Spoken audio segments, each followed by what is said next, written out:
All right. Hello, everybody. Welcome to Everything I Know About Productivity. There's not going to be any editing on this video. It's just going to be me and all the stuff that I've drawn here ahead of time to help guide this. I'm not a professional speaker, so this probably isn't going to be very smooth. I'm going to try to keep it under 30 minutes because, that's what efficiency is. Not really, but let's just get into this right away.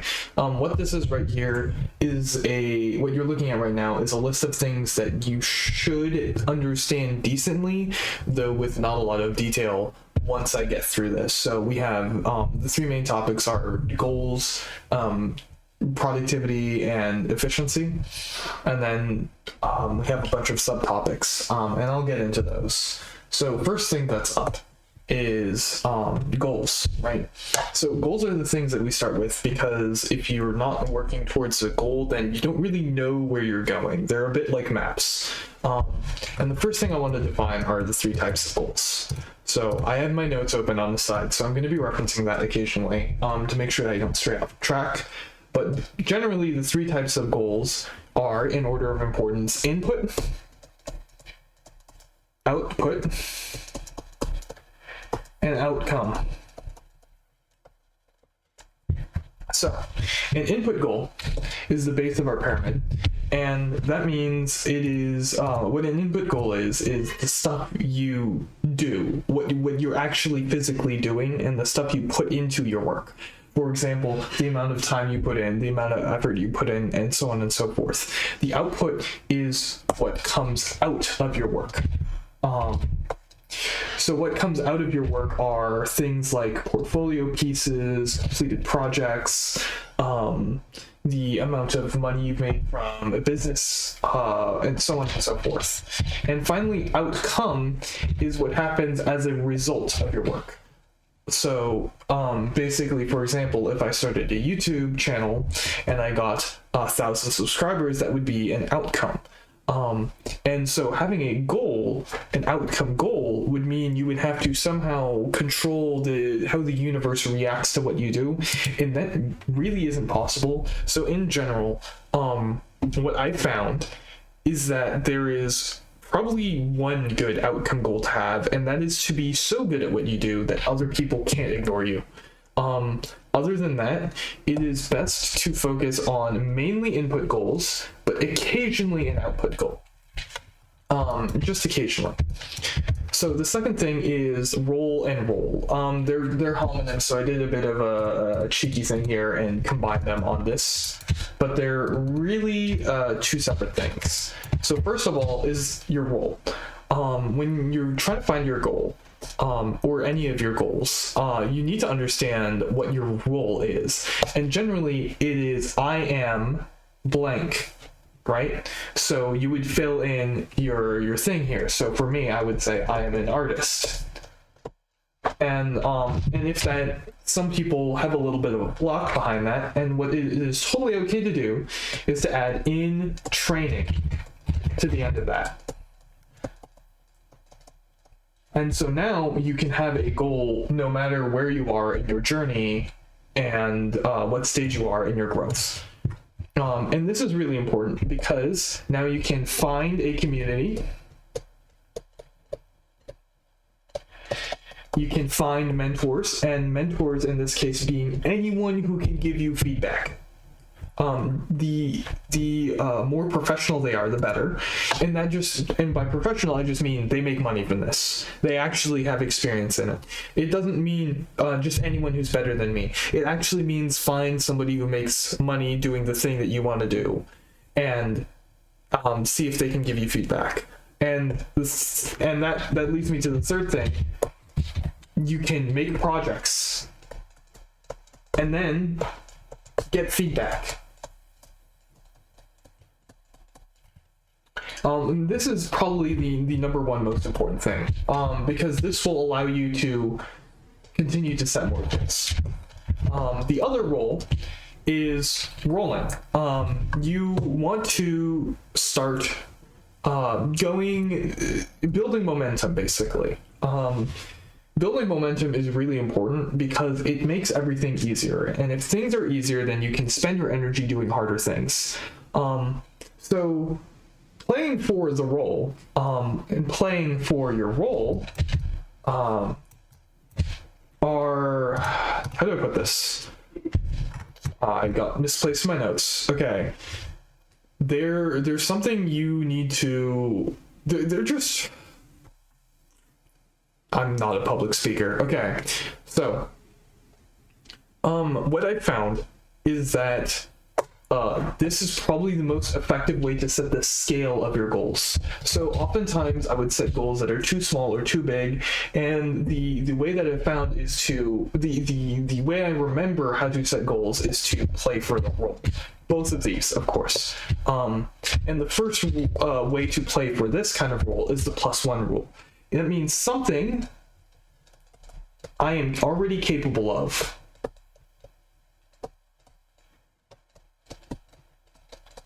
And then +1 extra thing, right? That's a really quick, easy, and dirty way to get a bunch of goals that are immediately achievable for you, that push you to your limit and cause you to grow. It's the most effective way I've found to set goals for yourself. The other thing is habit building. So habit building is basically taking blocks of time and building some structure in your life out of it. And what that looks like is, let's say I want to do something I'm already capable of. For example, I could do a bunch of gesture drawings, right? And to play for the role means I need to turn this into momentum. So what I'm going to do is I'm going to find a block of time that I can reliably spend every day at the same time, and then do that. I'm going to make it an input type goal and make it my goal to do some gesture drawings every day at the same time. And then maybe my +1 would be to add more time to, like, make it a longer drawing, make it more detailed, or maybe do more reps of it within the same amount of time, or so on and so forth. You can quickly come up with a bunch of ideas. And whether or not these ideas are good or not depends a lot on what you're trying to do. For example, if you're trying to do like homework for school or some kind of work, then it doesn't really matter if you need to add the +1 rule or not. Right? But if you're doing it for yourself and you're doing it for growth and productivity, then you need to think about what is something that will push me in the right direction and get me rolling down in a path I want to go in. The thing that I probably should have introduced first is match quality, because this also, just like your role, will set a lot of the things that you need to do, and it's a good idea to follow along with me here when I go through match quality, because match quality is a really important concept that comes into play a lot when it's when you're trying to do goal setting. And basically the formula for match quality is figuring out your identity, which is things like, are you someone who likes to captivate people? Are you a creator? Are you a competitor? Or are you a completer? And if you're not any one of those, which is more common than being one of those, what kind of mix of each of those 4 things are you? What are your strengths? What brings you happiness? What kind of work environment do you want to work in? What do you want to get out of your work? And then something else you want to do is you want to make a list of unrealistic jobs. And then for each of them, find one thing that you could do that could bring you closer to them.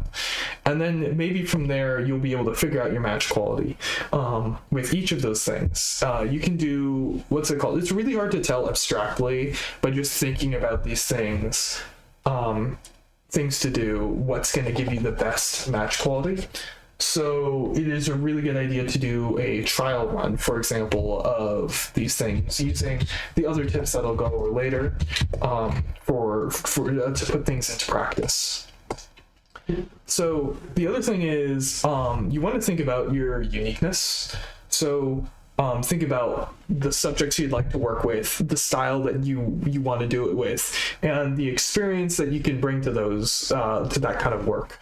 I guarantee you that no one else on this entire planet has the same combination of answers to those three questions on this whole planet. So, like, actually get out a piece of paper and answer all of those questions, because it is really helpful to know these things. Or better yet, like, put it in a Google document or someplace that you can always see it, because these things that you can keep coming back to, like these answers to these questions, will prevent you from drifting away from your goals or getting distracted over a long period of time. So it's really, really helpful to know these things. The last thing I want to go over in terms of goal setting is the growth formula. So when you create growth formulas, this means that you're trying to guarantee the progression of your skills and talents. And basically, what this looks like is you first find a target, and then you try to make a formula for what you can do to make that target. Generally, you want to find people out there who fascinate you, who you think are interesting. Those people will become your targets.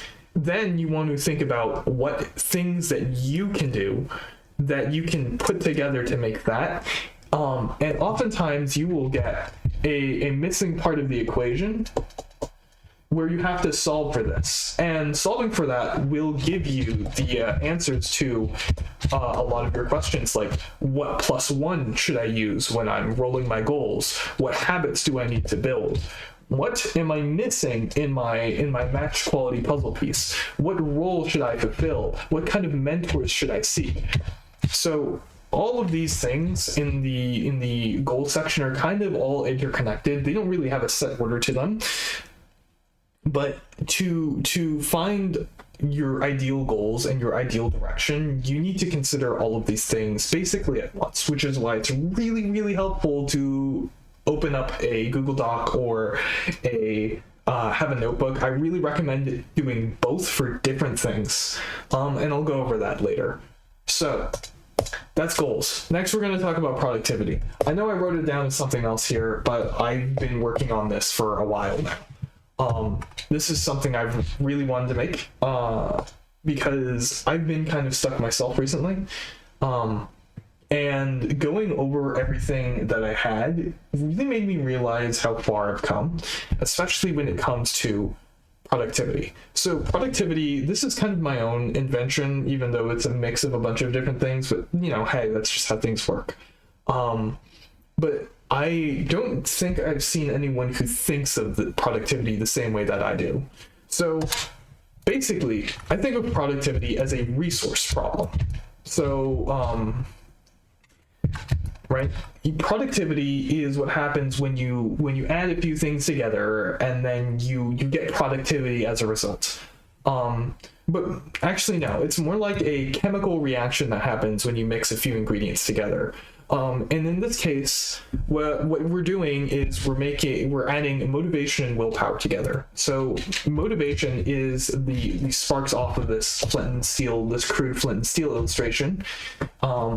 And willpower are these logs. And this reaction that's happening here, that is productivity. And then finally, the heat that is coming off is dopamine. So let me write those in. So we have motivation as the sparks, willpower as the fuel, and dopamine as the heat. And this isn't a perfect metaphor, obviously, but this is the way that I think about it, especially since one of my favorite quotes is from Antoine de Saint-Exupéry, which basically says, which inspired me to make the whole play for the role thing. His quote basically says that if you want to do something really hard, you just have to become a person who does hard things. It's a really big oversimplification of the quote, but I really like that quote. What he actually says is, if you want to take down a forest, don't look for an axe, become the forest fire. So here's our productive fire, right? The fire of productivity. So let me explain a bit more about why I think this is, because I can just say anything and I'm kind of making me a madman, but I do want to explain why this is the way it is. So in this metaphor, or outside of this metaphor, actually, we can think of productivity as a time where we get stuff done. How do we get stuff done? Well, first we need to start doing stuff, then we need to keep doing stuff, and then we stop doing stuff. And so breaking things down into those stages, we need to we can then think of what we need to for that to happen. In order to start doing stuff, we use motivation. We get motivated to do something and then we start doing it, right? Motivation is an emotion, and you can get emotionally tired. So we need to conserve our motivation. Next is willpower.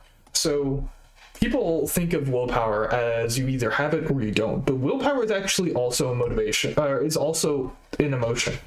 You can become emotionally exhausted. If you don't have any motivation, you're not going to have any willpower either. And if you don't have any willpower, you're not going to have any motivation.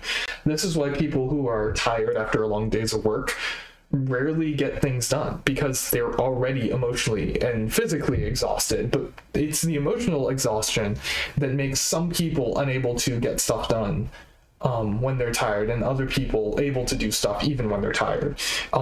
It's about emotional investment. And for some people, this is weird because like emotions aren't really a tangible thing. They're rather abstract. But you have to remember that the brain is a complex chemical system. It can run out of resources. It is possible. And to prove that, at least I'm not a scientist, but at least on a armchair couch talking productivity guru sense, I'm going to talk about dopamine. So dopamine is a chemical in the brain that people call the reward chemical, but it's really generated whenever we're working, and then it is released when we finish doing stuff. But once again, the brain has a limited supply of this stuff, and we get it whenever we get stuff done, right? So dopamine can be harnessed for productivity's sake. We can use the heat from dopamine, the emotional warmth that this provides, and convert it into more motivation and willpower. We just have to be conscious of it, right? It comes down to being conscious of your emotions. And that's why I think productivity is actually emotional intelligence. So let's talk about the emotional intelligence behind productivity. So if dopamine is the reward chemical, we already talked about converting it into more motivation and willpower. But this also means we should be economical with our dopamine, because we can't do this forever. Remember, dopamine is limited because we have a limited supply of chemicals in the brain. So we should try to do the most meaningful work possible first, and then save less meaningful work later. Because when it comes to less meaningful work, what do you guys think of? Well, you probably think of doing things like taking a break and talking to friends and playing video games or watching movies. That doesn't take a lot of motivation to do. You don't need a lot of what's it called, willpower or motivation to do that stuff. So you don't need dopamine for it either, right? So you should do the most meaningful stuff first. That doesn't mean the easiest or hardest thing, and I'm going to talk about that later. But the most meaningful things should be done first, and that'll give you the most amount of dopamine in the most efficient way. But this also means we should try to lower emotional costs, right? So motivation and willpower are both resources. If you have a lot of it, that doesn't mean you should just spend it all, right? We're being economical with our emotions here. And one way to do that is to make habits. So habits allow you to automatically do something without using any motivation or willpower, because you barely realize you're doing it. You're just doing it, right? You were in the habit. You're not thinking about it, right? The other thing you can do is you can decrease the amount of distractions, or even just think about the things in your life that stress you out and burden your emotional weight. And you want to get rid of those if you can. So next I'm going to talk about some common hacks. Even though like this kind of thing in a general video format is usually saved for last, I want to talk about it here because there's a lot of productivity advice I generally see. Why do I keep rotating this? Okay, there's a lot of productivity advice I generally see that comes down to just productivity hacks that don't really solve productivity. It's more like it gives you something in your toolkit that you can use to try and attempt productivity. But if you don't have the three things for this chemical reaction, this extra hack isn't going to cut it, right? It's like people saying, oh, add tinder to the start of a fire to, make it start easier. Well, it's not going to matter if you don't have any fuel to burn, right? So the first one I want to talk about is the most common thing I hear, which is eat the frog. It basically just means first thing in the morning you get up and you do the really hard thing, the hard thing. But there's one small problem. What if you don't have enough motivation first thing in the morning to eat the frog? Like, what we're doing with this productivity tip is we're leaving a lot of people with ADHD or neurodivergence or people who are depressed like out high and out to dry. So there is pros to doing this. This is not the worst thing to do, right? Doing the hardest thing first means you're not letting it weigh you down for the rest of the day. You're not going to be thinking about it, and you're not going to have any emotional cost to not doing your hardest thing first or the most stressful thing first. But it also means that first thing in the morning, you're going to be using most of your motivation for the day. And that could really hamper, in my experience, trying to be the most productive me possible. Doing the hardest thing first thing in the morning often means that you don't get a lot done for the rest of the day. So I also want to talk about the exact opposite, the snowball strat. So this is where you start your day on the easiest thing possible and try to work your way up to the harder and harder things. Just, building that momentum, getting things rolling. But there is a difference between my play for the roll strat and the snowball strat. And that is the snowball strat often leaves you with a heavy task for last. And that's when you are exhausted for the day, which means you probably won't have the energy to complete that task. And this is why I want to clarify in the play for the role. What we're doing here is we're making input goals. Oops, I should turn this layer off. We're making input goals, not output goals. We're not trying to get hard things done. We're doing the most, we're spending time. That's what we're doing. We're not doing a thing. We're not completing a thing. That's not what we're aiming for. We're aiming to spend the most amount of time possible doing the most important things possible, right? That's what playing for the role is. This snowball strat is about completing things, and it means it's inconsistent, right? The snowball here, to play into the metaphor, the snowball here can get stuck a lot. So I don't think this strategy is as optimal as most people think it is. Next thing is the most common pitfall in every productivity strat I've ever seen, and that is time sinks. The thing about time sinks, and this is also why I don't like to use schedules, time sinks are tasks that don't take a set amount of time, right? So, for example, let's say I'm going to practice drawing until lunch. Well, then odds are I'm going to spend the whole time practicing drawing until lunch, even if it's not the most efficient thing to do, or even if I'm not focused doing it, or even if I was, aiming for 10 drawings, I might spend the whole time doing 9 drawings, right? Or I might barely get it done.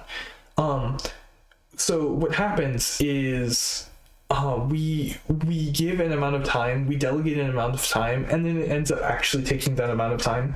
Or oftentimes, what I see even more often than this is people delegating an amount of time, and then it takes like double the amount of time than that. Let's say I say I want to get 10 drawings done before lunch, and then I set that time aside, and then I actually get 5 drawings done.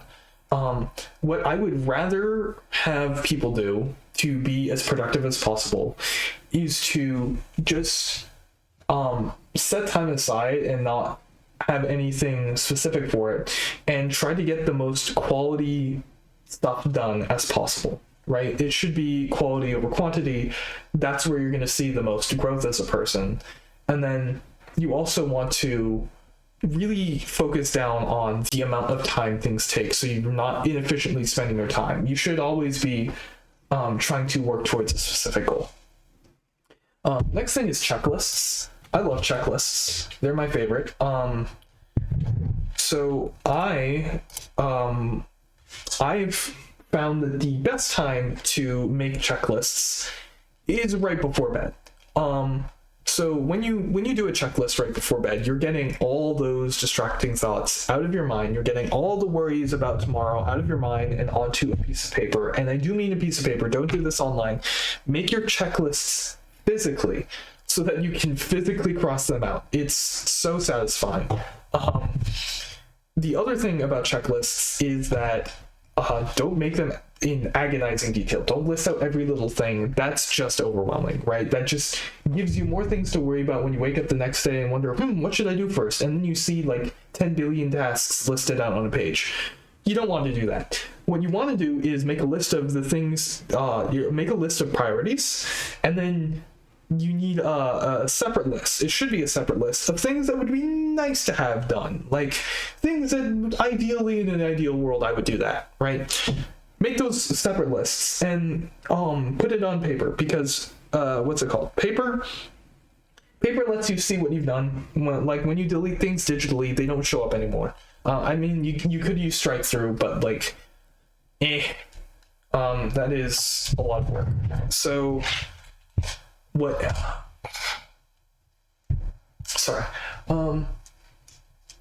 yeah, I use, so anything that is temporary that I don't need for a very long time, I like to write on paper. I buy notebooks and I write in them in pen. I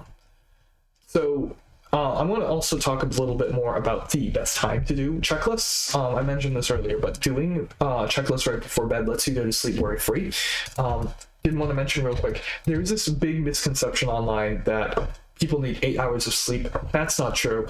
People need a bunch of different amounts of sleep. It's not consistent. People are very different from each other. That whole study, like 8 to 10 hours of sleep, that 8 to 10 hours is an average. It's not the exact amount. You're going to be different. Some people need 10 hours, some people need 8 hours, some people need less, some people need more. Whatever amount you need, get that amount. It is the number one most important thing when it comes to productivity. And on that note of health, drink water, drink lots. It lets you put the snooze on hunger and keep you focused until mealtime. It keeps you healthy, and also consider that the brain literally shrivels up when it doesn't have enough water. Water is thought fuel. So last thing I wanted to mention before moving on from productivity was I mentioned that dopamine is in limited supply. So how do we get more? We do non-stimulating breaks. This means don't talk to people, don't play games, don't watch videos, don't look at anything new. Be bored. Literally be bored. Being bored is fine, it is good, and it is healthy. I know a lot of people don't want to hear that, so what do you do if you really want to avoid boredom at all costs, but need a stimulating break to refill your dopamine supply somewhat? Well, you sleep, or you take a walk. That's pretty much it. That's it. Like, don't eat, don't stimulate your brain, don't make it like light up, don't make it work, or think about stuff. You want to give it a break because focusing is hard. So next, I want to talk about focusing. If you know what this image means, you know what it means. Focusing. Not everything needs to be like super intense focus. Not everything should be. But for the things that are super efficient focus, let's talk a bit about them. And I put these two probably on the wrong page here because this kind of goes with focus, but they are hacks, so let's talk about it.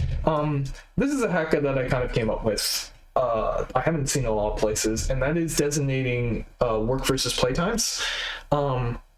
And some people might say, well, I'm trying to be as efficient as possible. Why would I designate a playtime?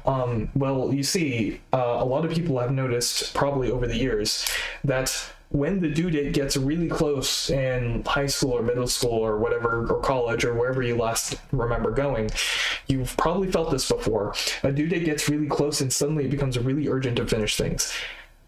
That feeling can be harnessed because remember, emotions are fuel.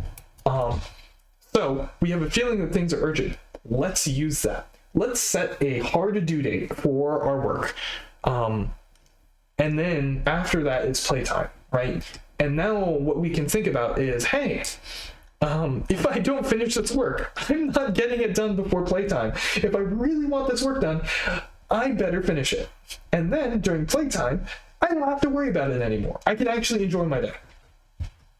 And this other thing here is music. So lots of people have lots of opinions on music. Do you listen to it or not? Well, I have the answer because I'm really smart and I spent probably way less time than a lot of other people trying to be productive. And by that, I mean, like, you know, doing scientific studies, because nothing about this video is scientific. It is all anecdotal. But music, if you're trying to focus, if you're really, really, really trying to focus, two things will happen. There's only two results. You will end up tuning it out, or it will distract you. But for things where you don't need 100% focus, it's fine, man. Just do whatever you want. It doesn't make a big difference if you're not being extremely focused. Okay, so let's talk about efficient work. We have two steps. First of all is preparation. So in preparation, what you're doing for preparation is basically you're putting away your distractions. Right? That's what most people say. I'm gonna say it's not just that.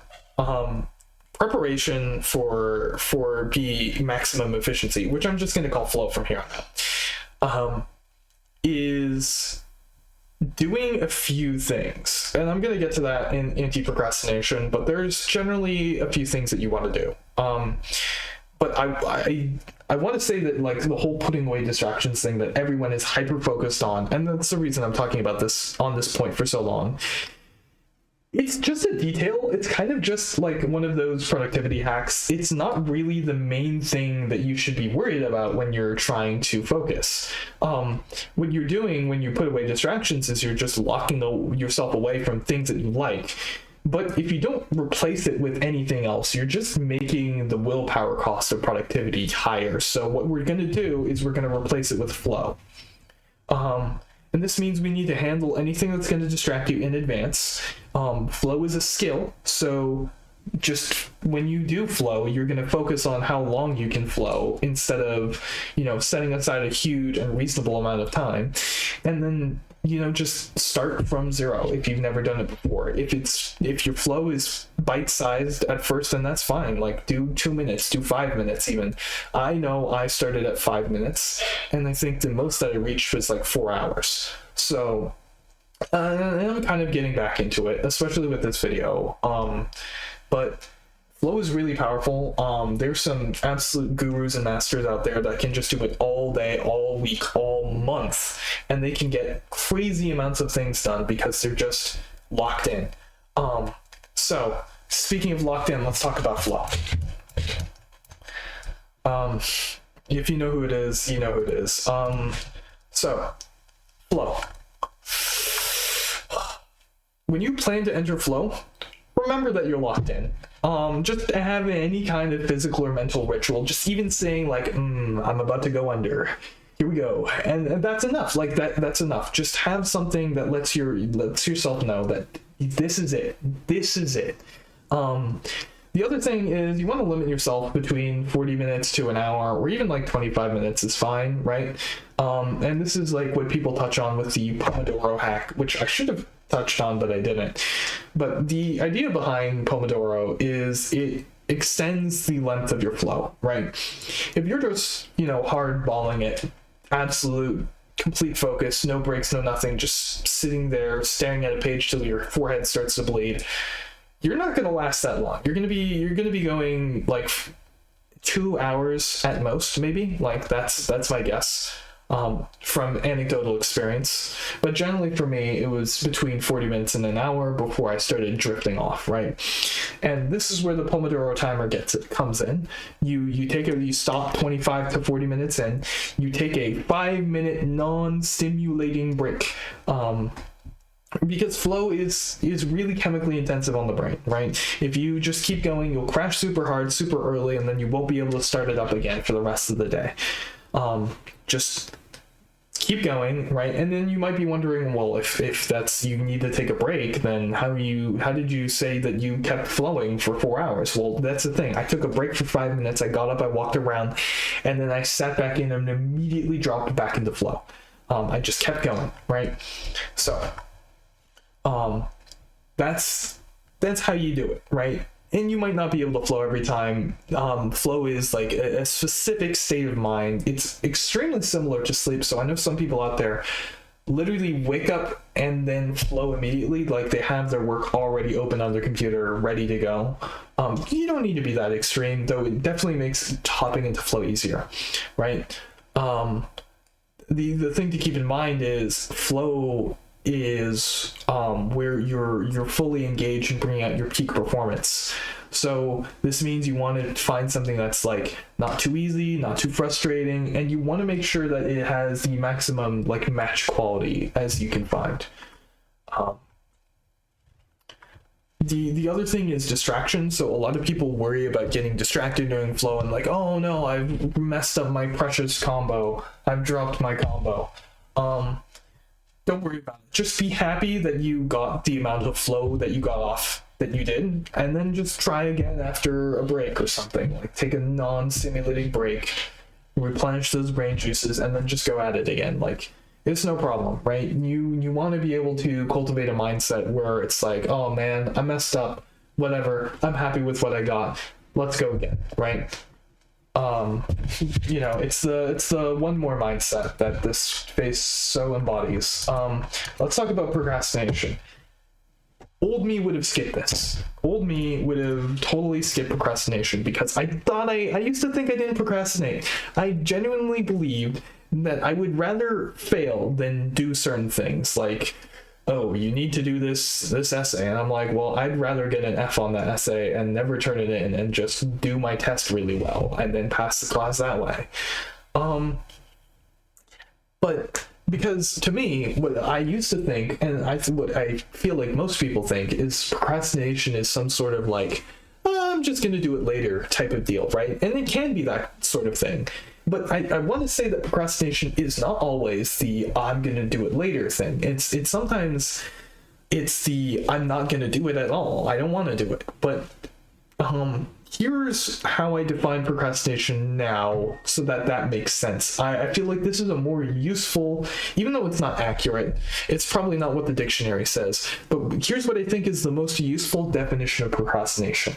Procrastination is, if you don't do something and it causes your future self to suffer, that's procrastination. That's what procrastination is.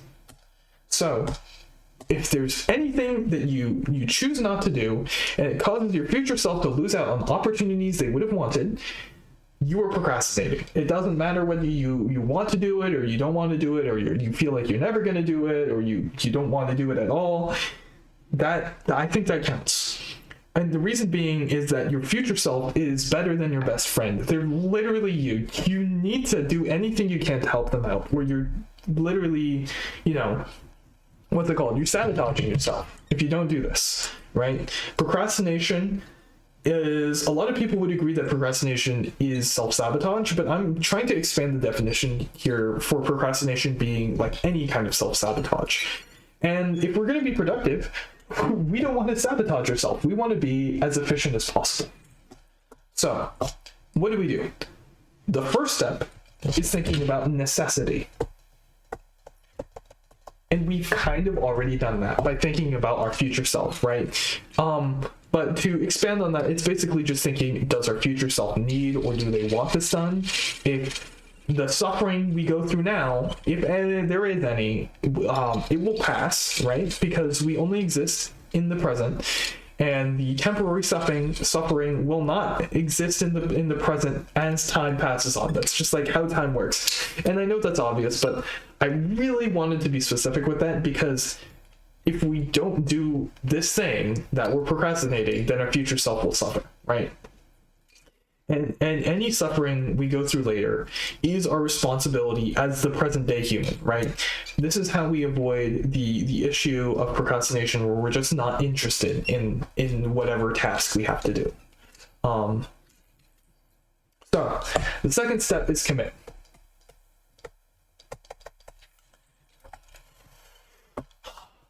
And this is the really hard part about procrastination, because oftentimes we get to necessity, or whether we pass or fail necessity, but we just can't commit to doing it. And there are really 3 reasons why we don't commit. And those are like overwhelm, fear of failure, and disinterest, right? We've dealt with disinterest with how I've structured necessity. So here I'm going to think about, I'm going to tackle each of these separately. So the second thing that I'm going to choose here is overwhelm. To deal with overwhelm, we need to have 3 ingredients before we commit, right? The first is we need to know what the first step is. The first step, the first thing we need to do, right? The very first thing, that's it. We don't need anything more than that. Doing anything more than that is kind of overkill. So, we have our first step. That's not enough. In my, like, online, I've seen a lot of people say, oh, just get the first step, that's all you need. I think we need more. I think we also need the time we start at. We need the exact time that we're actually going to start, and we can count down like a rocket. We can do a whole ritual. We need a time that we're actually going to do the thing. And the third thing we need is the minimum amount of time committed. We can say 5 minutes. It doesn't matter, right? We need a minimum amount of time that we actually like do the task and stick to it, that we force ourselves to stick to it. And then we can see from there, hey, is this really so overwhelming? Like, I've been doing this for 5 minutes now because I started and I did the first step. I already knew what I was heading into before I even started. Am I really overwhelmed anymore? I think 9 times out of 10, the answer is going to be no. If I could had a 10 out of 10 on this, I would be a millionaire. So probably not actually, but like, you know, hyperbole, whatever. That's how we deal with overwhelm. Next, fear of failure. How do we deal with fear of failure? Well, the first step is to do it in silly mode. What is silly mode? Silly mode is when you kind of go goblin mode on it. You kind of just, you know, do whatever you want to do, something ridiculous. You do it in silly mode, and silly mode takes the weight out of the equation. And obviously it's going to help you deal with fear of failure, but it's also going to, you know, lighten the load on your emotional burden when you do something, right? The next thing to do is to try and, like, you don't need to do all of these things for fear of failure. You can just do one or as many as you want. But the next thing to do is to gamify it. To gamify it, basically what you're doing is you're going to say, hey, wouldn't it be cool if, and then you fill in the blank, right? Wouldn't it be cool if I could do this really quickly? Wouldn't it be cool if I could try this out? And then instead of being afraid of failing, you're now thinking about how cool would it be if this could happen. You know, it doesn't really matter if I succeed or fail, it'd just be cool if it did happen. You're going to be thinking along those lines, and that's another way to deal with fear of failure. The last thing is to make a prototype or version 0. And basically what you're saying is, I expect to fail. I expect not to succeed, but I'm going to make a prototype of it just to prove that it's possible. Like, this task is possible to do. And this, once again, lightens the emotional load and gets rid of the fear of failure. So I find all 3 of these are really great. And using them all in conjunction is really, really powerful. I highly recommend it. It can cure, you know, getting stuck in things all day long. This is literally my favorite part of this video. It really inspired my whole video, this part. Okay, let's talk about the third step. Third step is keep going. Oftentimes, if it's a task we procrastinated on, we don't want to do it at all. We don't want to, you know, invest any time in it. right? It's going to continuously drain our motivation because it always feels like we have to put some emotional weight into it. And the thing about this is how people often deal with it is they use the carrot and the stick. They put a reward at the end. But in my anecdotal experience, what often ends up happening is we just think about the reward the whole time instead of focusing on the task at hand so that we can get it done, right? It kind of ends up being counterproductive, and we end up spending like willpower. I often end up spending a bunch of willpower, working on this when I didn't need to. If I didn't, dangle this reward at the end. And I end up spending the whole time focusing on not, stopping the task to go enjoy my reward early, right? So what we really need to do is to stay emotionally invested. Staying emotionally invested means we're actually, we're not thinking about anything else but the task at hand, right? We're not letting ourselves get distracted. And I when I say stay emotionally invested, that means stay emotionally invested at all costs, right? You don't want to detach yourself. You want to really immerse yourself in what you're doing, even if that means spending the whole time thinking about, oh, I hate this so much, oh, I hate this so much, I'm doing it, but I hate it so much. It's better than not being emotionally invested at all, because what happens if we're not emotionally invested at all? Well, then we have no motivation, then we never start in the first place, right? We need to think about our necessity, our emotions, our motivation. We need to be aware of all those things, even if we don't like the task we're doing.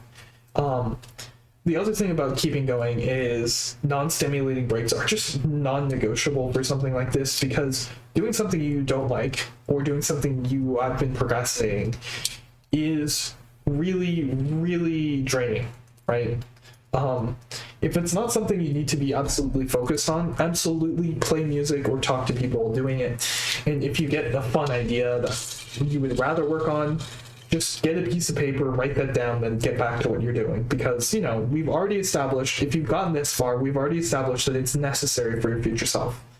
Now, the fourth step is dealing with the aftermath.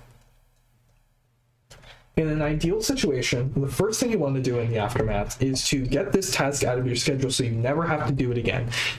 But if you can't do that, then build a habit. Build a habit around this task so that you don't have to think about doing it. You don't have to do this whole ritual to do it. You just do it without thinking. And that's really the best way I have for dealing with really difficult tasks that you don't want to do or things that you procrastinate on. Okay, so conclusion. Actually, no, hold on.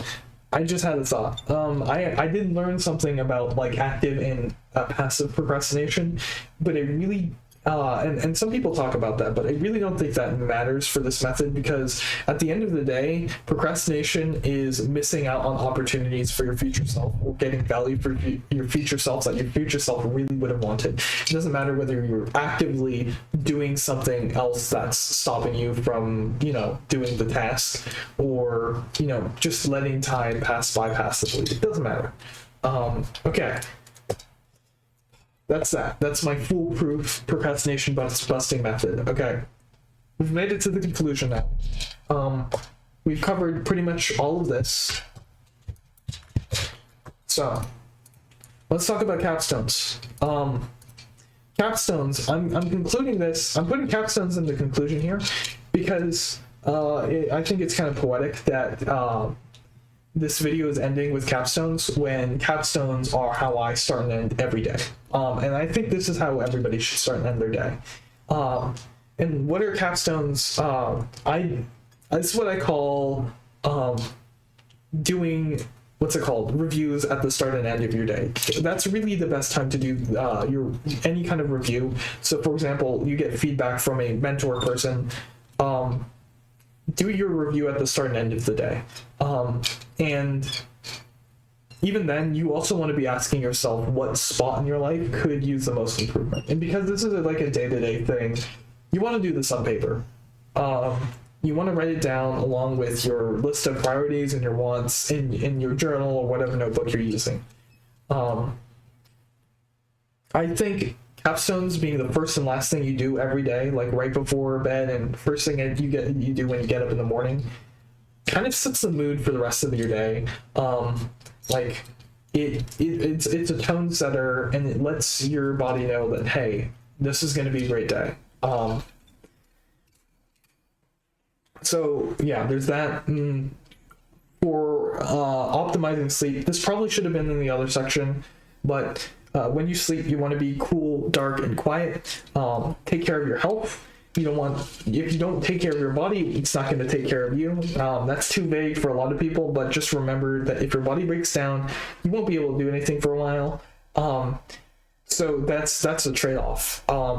And that kind of extends to a general tip. That is, whenever you're about to make a bad decision, and you know it's a bad decision, just think about the trade-off you're making with your future self. And then, most times you'll be able to say, you know what? It's probably better if I don't do this. Okay, wrap-up time. Hopefully you were taking notes. Virtual notes are very accessible, which is what I do for what I use my Google Drive for. It is mostly notes for things that I may not remember later. It is a really easy way to search through my notes. It's really inefficient to try and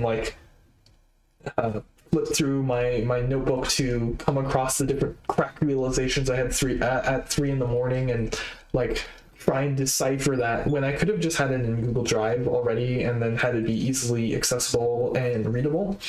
Meanwhile, physical notes are really great for temporary things because it lets you, number one, have the visceral feeling of crossing a task off, like, you're done, I'm never seeing you again, goodbye. But it also, if you don't cross it out too hard, you'll be able to say, wow, look at all the things I did. And I feel like that's not really possible with digital notes, which is why I use both. Okay, this was a very dense video. It's okay to watch it twice, especially if you didn't take any notes the first time. That's why I didn't say that at the beginning, to take notes. The kind of trick, maybe I can get 1 or 2 people to watch the whole video once and then realize, oh shit, I need notes, and then go back and watch the video again. But yeah, definitely, this video is very information dense. Definitely try to take notes. I feel like that would be helpful. Some people might, I know some people out there are probably thinking hey, well, I just remembered the whole thing. It was so good, in my wishful thinking, it was so good of a video that I remembered everything once the first time, and I didn't need to take any notes because it was so entertaining and so well edited, because it's not edited. Well, that's the thing. Human memory is very efficient. We remember a long period of time, but the downside to that is that it's very efficient, which means you don't get any details. Really, you cannot recall any details. I'm willing to bet, unless you have a photographic memory, in which case, shit, man, you do you. But one pass through this video, you'll definitely miss something, especially if you're not taking notes. So, yeah, give me 2 watches. Thanks. Bye.